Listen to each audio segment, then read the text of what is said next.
तर नाना पटोलेंकडून अनेक योजना बंद करण्याचा प्रयत्न झाला। उपमुख्यमंत्री देवेंद्र फडणवीस यांनी नाना पटोलेंवर आरोप केलेत। राज्यातल्या राजकीय वर्तुळातली महत्त्वाची बातमी येते। देवेंद्र फडणवीस यांनी नाना पटोलेंवर आरोप केलेत आणि नाना पटोलेंकडून अनेक योजना बंद करण्याचा प्रयत्न झाला। लाडकी बहीण योजना ही बंद करण्यासाठी याचिका केली। सोलापूरमध्ये फडणवीसांनी हे गंभीर आरोप नाना पटोले आणि काँग्रेसवर केले।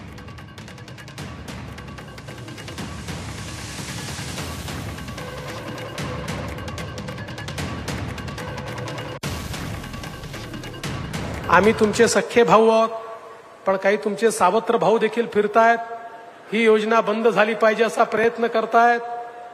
काँग्रेसचे अध्यक्ष नाना पटोले आणि काँग्रेसचे मंत्री सुनील केदार यांचे अधिकृत निवडणूक प्रमुख अनिल वडपल्लीवार हे नागपूरच्या उच्च न्यायालयात गेले आणि त्या ठिकाणी त्यांनी केस टाकली की लाडकी बहीण योजना, लेक लाडकी योजना, अर्ध्या तिकिटाची योजना, या सगळ्या योजना म्हणजे पैशाचा चुराडा आहे।